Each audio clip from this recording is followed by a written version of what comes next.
when I look at American politics at the moment, and in many ways, American public discourse as well, it just feels very deeply divided and polarized and fractious. And one of the things that I'd love you to help me think through is how abnormal is that? Is this just unusual relative to the decades after World War II when the country felt relatively more cohesive? For that itself is an oversimplification if you think of the 1960s, for example. Or is it part of the course? Is there nothing that unique or unusual about this very fractious feeling moment we're going through? Yeah, I mean, we're in a very difficult spot now. I mean, a crisis point where, the Federation and the Republic could fall. It's entirely conceivable. Hopefully not. I don't think it will, but we're in one of those spots like the 1850s where things are particularly bad.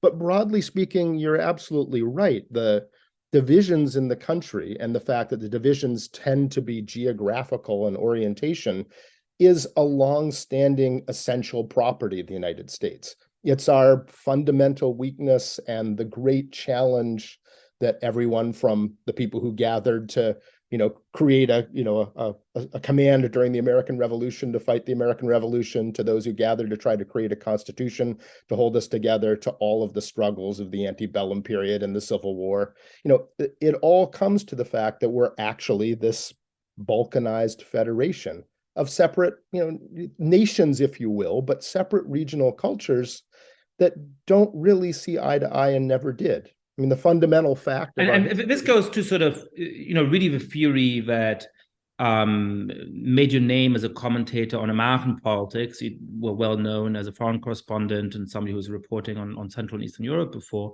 But the idea that America really is a conglomerate of these 11 distinct nations. Walk us through that idea briefly. Why is it helpful, first of all, to think of America as really being constituted by these 11 different groups and tribes of origin, rather than of thinking of ourselves as a new kind of nation?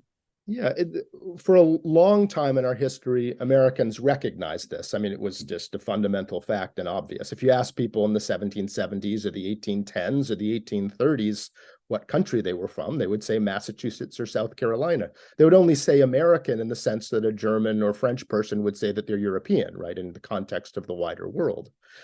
We lost that later on, but to know that there were rival colonial projects that formed on the eastern and southwestern rims of what's now the United States. Those projects were set up at different times by very different groups of people. They had different religious and ethnographic and political characteristics, different ideas about the perfect society, about the economy that they would create, all of these things. And they, through the colonial period and up really into the 1840s, settled mutually exclusive swaths of what's now the Middle West, going out beyond the Mississippi River and other parts of the country. About, 4/5 of our landmass was colonized by one or another of these separate streams. And they brought with them different fundamental ideas about institutions, society, and the good life, all the stuff that anthropologists would think of as culture. Now, once you realize that, and you realize that those settlement streams didn't follow state boundaries often, it suddenly clicks. All these things about our history, our constitutional arrangements, and our current county level maps of elections, of COVID-19 vaccination rates, of per capita gun homicide rates, all these things you look at follow these same tectonic plate curves. And so it allows you to go, oh, that's what's going on here, and to start understanding the nature of the problem.